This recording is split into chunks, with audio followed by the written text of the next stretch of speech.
saya Margreti. Dan saya Delina. Kami berdua dari kelas 12 IP 1 dari SMA 1 Marikit. Di sini kami berdua ingin membahas tentang sejarah Partai Komunis Indonesia tahun 1948.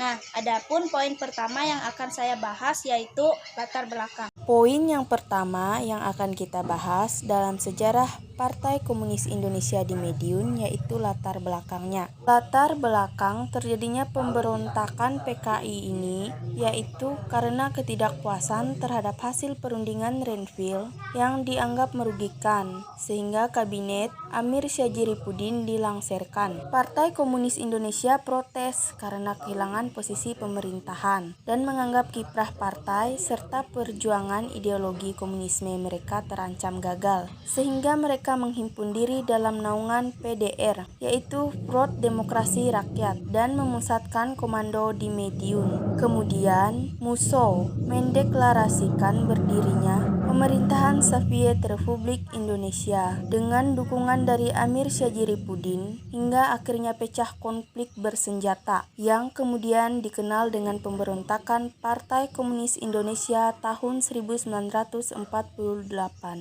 Nah, poin yang kedua adalah latar belakang terjadinya pemberontakan G30 PS PKI. Dalam melancarkan gerakannya, PKI menghembuskan isu yang disebut dengan Dewan Jenderal. Gerakan 30 September 1965 atau G30S PKI adalah keinginan PKI untuk menerapkan ideologi komunis.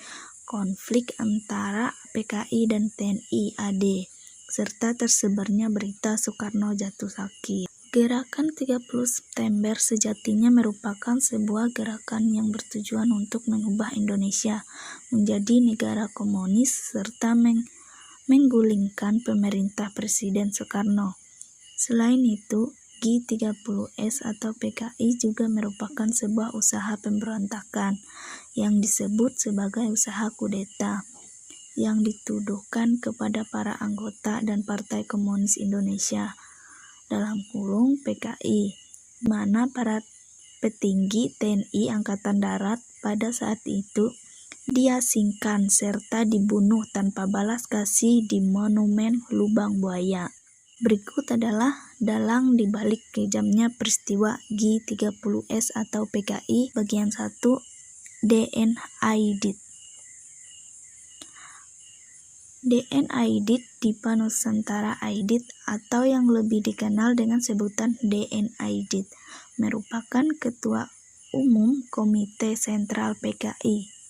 Dalam setahun masa kepemimpinannya, PKI telah berhasil meraih urutan ketiga sampai partai komunis terbesar dunia di bawah Uni Soviet dan Tiongkok dengan simpatisan yang mencapai angka 3 juta orang. Saat merencanakan gerakan kudeta 30 September, tak banyak anggota petinggi PKI yang mengetahuinya.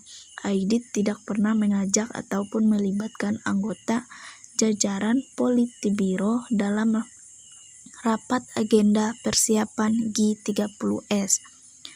Dalam melancarkan aksinya, Aidit banyak melakukan hasutan-hasutan kepada rakyat Indonesia dengan tujuan agar mendapatkan dukungan penuh terhadap NAT PKI yang akan menjadikan Indonesia sebagai negara yang lebih maju. Selain itu, Aidit juga membentuk persekutuan konspirasi bernama Nasakom, Nasional, Agama, dan Komunis. Disinilah kemudian DNA Aidit secara terang dinyatakan sebagai dalang dibalik peristiwa G30S atau PKI oleh pemerintah Republik Indonesia yang saat itu berada di bawah pimpinan Presiden Soekarno.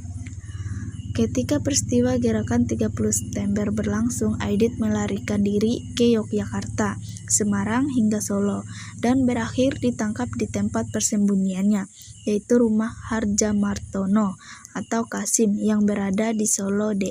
DNA Aidit mati dieksekusi di Sumur Tua yang berada di belakang markas TNI Bayulali oleh Kolonel Jasir Hadibroto. Komandan Brigif 6 dan pasukannya. Aksi yang dilakukan oleh Aidit ini membuat PKI berada pada kehancuran. Diperkirakan sekitar 1 juta anggota dan simpatisan PKI dihabiskan karena diduga ikut andil dalam aksi gerakan 30 September.